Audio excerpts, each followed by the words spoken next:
never dared call you that before. Firstly, my colleagues join me in thanking you for the contents of Tuesday's coach.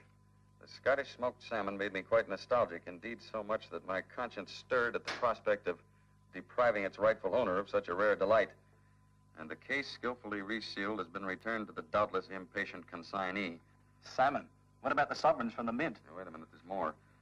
Incidentally, I must warn you about one of your passengers, Miss Alma Tadlock. If she sues you for the loss of her diamond necklace, it was worthless. I must make a note of that. She said it was worth... Now to the matter at hand. I must ask you a favor. Ask a favor? Be so good as to let me know that... What? The estimated time of arrival of your coach in the Turinga Valley next Thursday. Tonight's run. I hate the bitter night air, and waiting for last night's coach resulted in a distressing head cold. Please, this is no reflection on the reliability of your posted timetable. It's worse than the other letters. Also, I would appreciate a brief estimate of the passenger's financial status, and please be accurate. No more Miss Tadlocks. Signed, Jimmy Quicksilver. That man's got more hide than... I don't know. It is sort of funny. Well, I'm going with you on tonight's run. Let's see just how funny Mr. Quicksilver can be.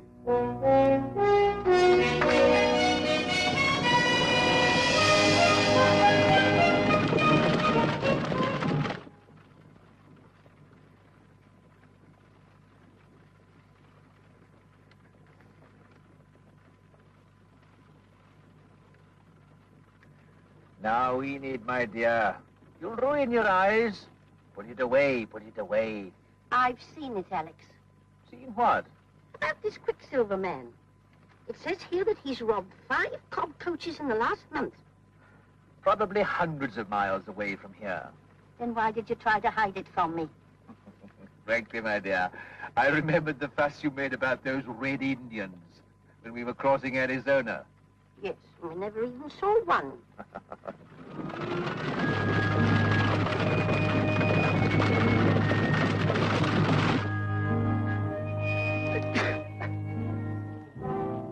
Let's go.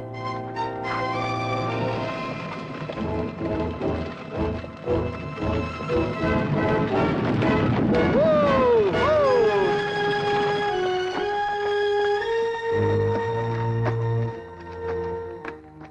That's a pretty old trick. Quicksilver usually has more imagination. Keep your eyes open. Cobb, what is it? Get down on the floor, Sir Alex, both of you, please.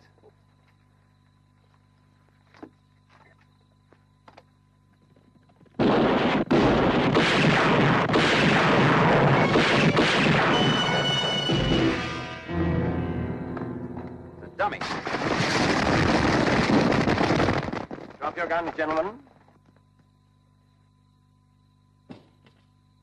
Oh, Mr. Cobb. Hook, line, and sinker. Quicksilver, you... After all, I went to a great deal of trouble to arrange this little tribute. A touch of home in the outback. Oh, come on now. Don't you know what day this is? The 4th of July. Thanks a lot. Well, may you be so good as to get me the mailbag, will you? There's nothing of value in it. But I like reading other people's letters, Mr. Cobb. One of these days we're going to wipe that smile off your face. Probably, but in the meantime, allow me to enjoy myself. After all, a bushranger's life isn't exactly all beer and skittles. God bless me. No one else will. Jimmy, these birds might be quite a catch. Looks like they've had time to save. Then get them out here. Come on, you heard. I'll do nothing of the kind. Let it go. Look, Jimmy. Ladies' jewels. Put him back. But, Jimmy... Put him back. Put everything back. Let's get out of here, quickly. What did you do to them? Nothing. I don't know. I'd certainly like to know. You scared the wits out of him. Well, we might as well get going.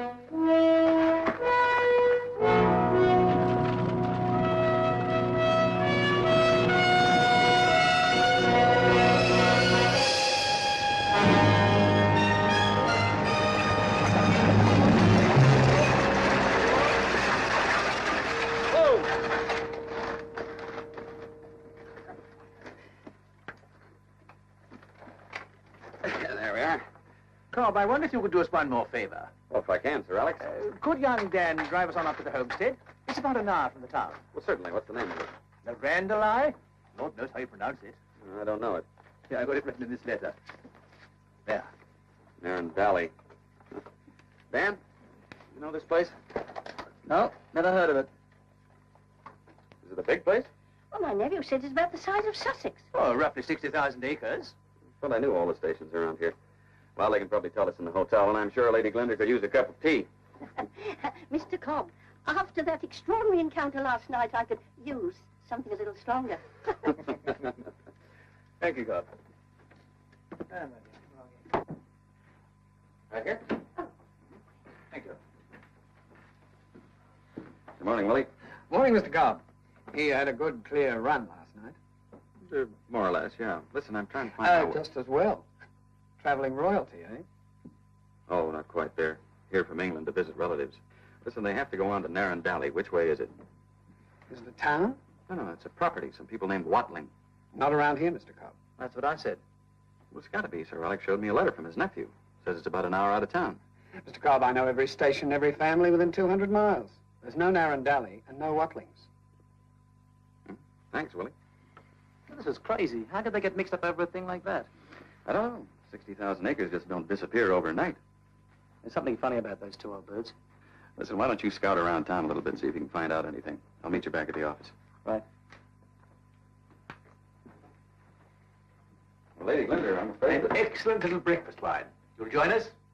Thank you, Sir Alec. It's a little early for me. Well, I'm afraid I didn't have much luck. About Jeremy? Mm-hmm. The clerk says he's lived here all his life, and there's no Narrandally within 200 miles of here. Now, really, my dear, don't worry. There's obviously been some mistake. Well, I think so. How long is he supposed to have lived here? Well, since his wife died, that was about 2 years ago. He and Martin, that's his son, they couldn't bear to stay on in the old homestead. Alec, I knew there was something strange. Tell him about the letters. Ah, yes. That was one of the reasons why we came out here. Ever since Jeremy went to Narrandally, our letters to him have been returned, unopened. How long has he lived in Australia? Oh, 10 years or more. You see, Cobb, when Jeremy was a boy, he was a bit wild, and his family couldn't cope with his escapades. And so he was sent out here on a... On a remittance? Oh, Mr. Cobb, he's changed. He got married and settled down, and then he worked so hard to get his own land. Indeed, his letters were most encouraging. Obviously, the boy's spirit was shut in and constricted in that London drawing-room atmosphere, and this country offered him a challenge big enough to inspire real ambition, self-respect. And he even wrote and told us to stop his allowance. As a matter of fact, for the last 5 years, he's been sending us money. You'll think we're a couple of doddering old fools, but you'll understand how proud we are. Oh, I certainly do. What shall we do? Well, I suggest you make yourselves comfortable here for a couple of hours and let me see what I can find out. Oh, it's very kind of you, sir.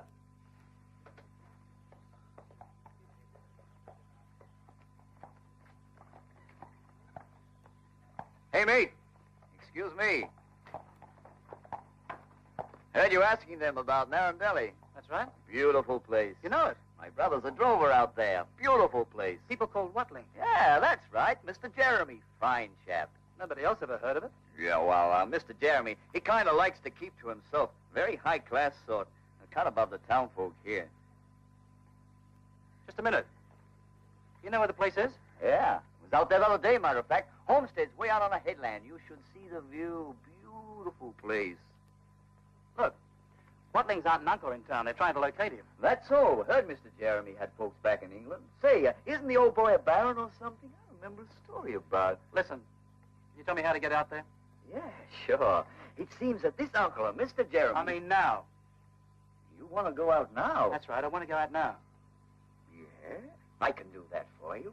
We'll have to pick the others up at the hotel. All right, lad. Only too pleased. It seems that this uncle of Mr. Jeremy's gets up on his hind legs in Parliament and, large as life, the old geezer asks for this bill that will allow women to vote. You sure you want to go out now? How many times do I have to tell you? I want to go out now. Right.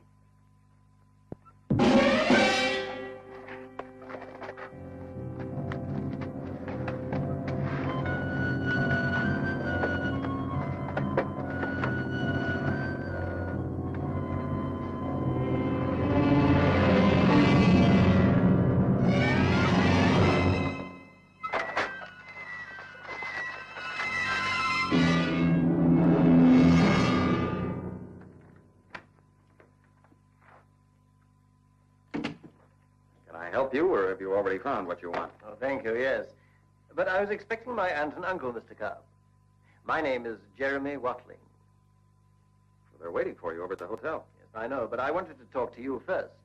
There's a rather awkward... Bless me, no one. No one else will. I found this in your desk, Mr. Cobb. Mr. Jeremy Watling. Oh, call me Jimmy. Thanks. You must have had a terrific shock last night. Oh, completely to pieces. I hadn't the faintest idea they were coming. Under the circumstances, I imagine you want them sent right back. No, not at all. I happen to be very fond of my aunt and uncle, Mr. Cobb. Just call me Chris. Oh, thank you. I need your help. You're a very funny man, Mr. Quicksilver. I'd like to make a bargain with you, Chris. You must be out of your mind. But you're responsible for this. I am? How? Well, after all, in a roundabout way, you did pay the old folks' fare. Well, I'm glad to see the money was put to good use. Oh, come now. Am I such a terrible fellow? Frankly, Did I ever kill a man or even hurt anybody? Well, there is a little matter of robbing my coaches. Oh, yes. Yes, but that was all in a good cause. Probably gave it to the poor. What are they? Seriously, I'm in a spot. You help me out, and I promise to return or replace everything I ever took from you. Well, now, I just think I can get all those things back without your help. Mr. Cobb, it's Enid Glinda. Please, Get in there. I must see you.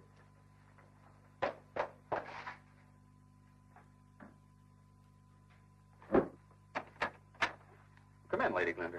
Come in. Mr. Cobb, I know this is none of your concern, but I beg you to help us. You see, there's another reason why I want to find Jeremy quickly. You see, Jeremy's mother is very ill in London. She's Alec's sister, and they're very close. He doesn't know how ill she really is. When I left her, she took my hand, and she said the only thing she wanted before she died was to see Jeremy and the boy. You see, Martin's the last of our whole family. He's her only grandson, and she's never seen him. When you get to our age, Mr. Cobb, you realize how important these matters of family pride become. They're desperately important. You mean you'd take the boy back to England? Yes, we'd like to send him to a good school and then on to Oxford. But, Mr. Cobb, the time is getting so short, and we've come such a long way. Lady Glinda, I promise I'll do what I can. Will you wait for me at your hotel? Yes.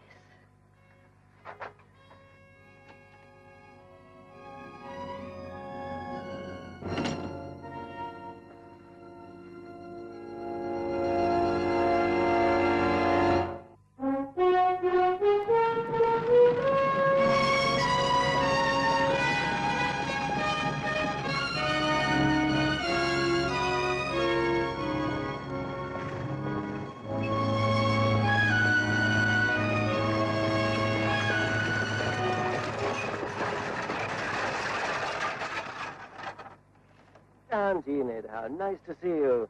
That's it. Down we go. How nice.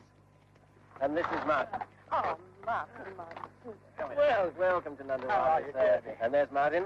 How are you, Martin? Oh, what a view! Wonderful, isn't it?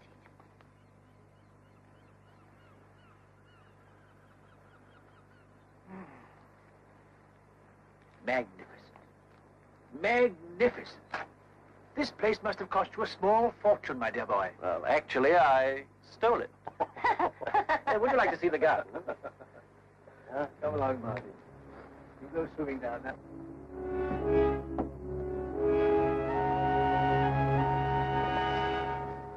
And with Martin back home for the school holidays, well, what more could I wish for? I would like to see the rest of the house. Martin, would you take us and show us round? As a matter of fact, we want to have a little talk with you. Don't we, Alex? Oh, yes, yes. Come on, my boy.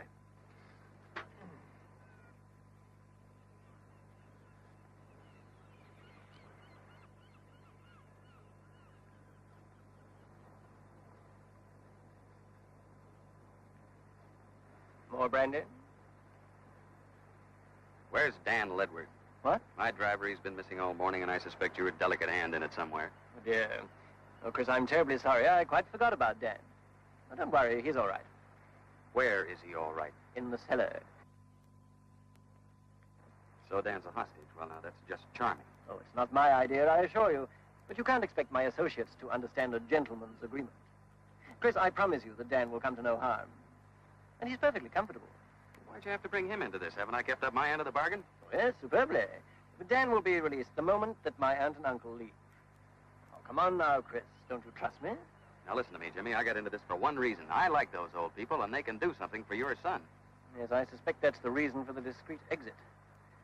They're sounding him out about taking him back to England. You want him to go? Yes. Yes, the best thing. Oh, I've done my best with the boy, but I'm afraid he'll never amount to much as a bushranger. He has morals. Lord knows where he gets them from, but... Oh, I hope they take him. Chris, there are two things I really want. For my mother to be still proud of me when she dies, and for me to be proud of that boy when I die. It won't happen if he stays here with me. Conversation's getting a little chilly. Let's go inside.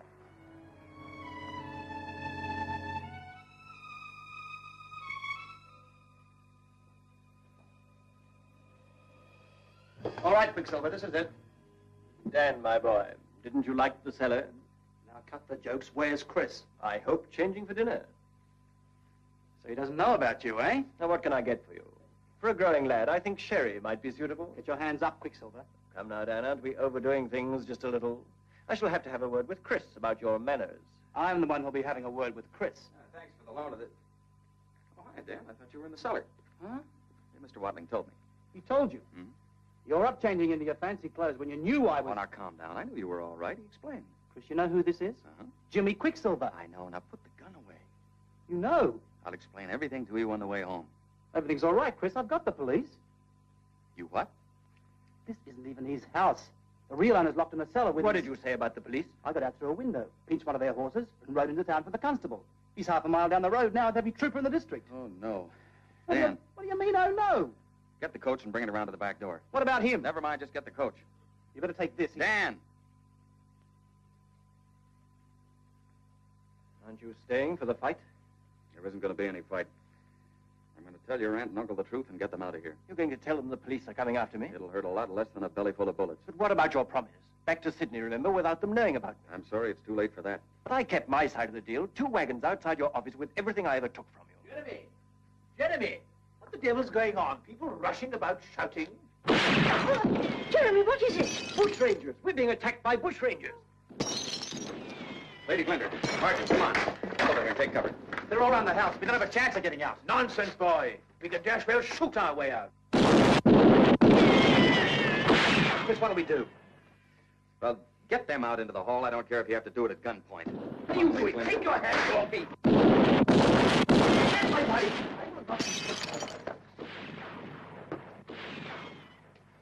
All right, give me your gun. Hey, now, wait a minute. The joke is over, Jimmy. Another 10 minutes and this will be a massacre. Look, I'll go out on the lawn and head them off. You get them out the back way. You'd be dead before you got out the door. I've got a better idea. Tell your men to quit firing. Or better still, tell them to aim high. Shoot over the heads of the police. That'll give me cover. Now, here's what I want you to do.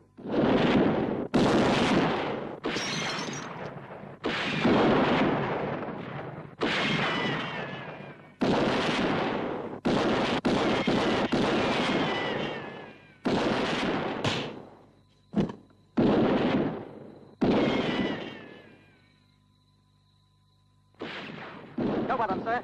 Try to run for it. That's Chris Cobb. Tell your men to quit firing. Cobb. They told us Jimmy Quicksilver's in there. He is, and some others. 2 old people and a boy, his son. He says if you'll let them go, he'll come out here on the lawn unarmed. How do I know he'll keep his word? Because I almost got my head knocked off coming out here to tell you. All right. Hold your fire, men. Hold your fire.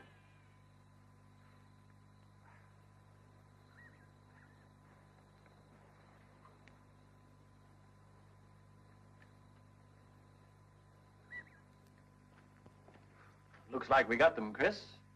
Yes, it looks like it. The devil with them. They hadn't even the guts to put up a decent fight.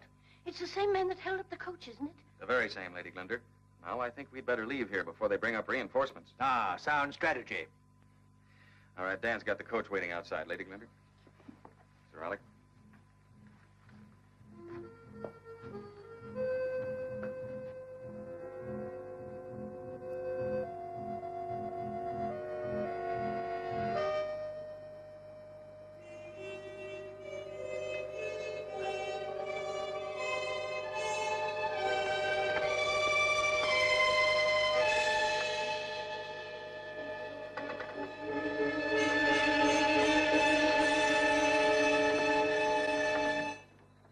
Jeremy, I'm staying. then so am I. Alex, no. If Jeremy's got the guts to fight for his home, I want to be in it too. My heavens, we'll show this blasted Quicksilver a thing or two. Well, I think you should go, Sir Alec. What? You think I'm too old to put up a good scrap? Well, no, it's not that, but you might be needed on the coach. I mean, they might try another holdup on the way into town. Oh, yes, I never thought of that. But I still think Now that... then, Alex, stop that heroic nonsense and come inside. I think you're right, Cobb. Jeremy, you'll come and see us in town as soon as you can, won't you? As soon as I can, yes. Son, remember tonight.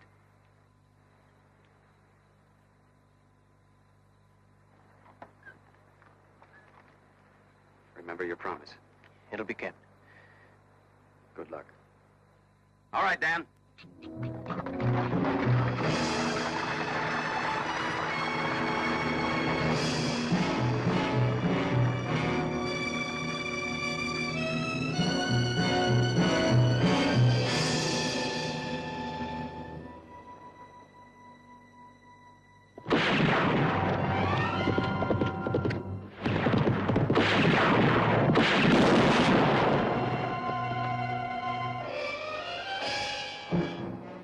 Bag of sand. Gentlemen! Well, get after him, you idiots! Cobb, you. I was a fool to trust either of you.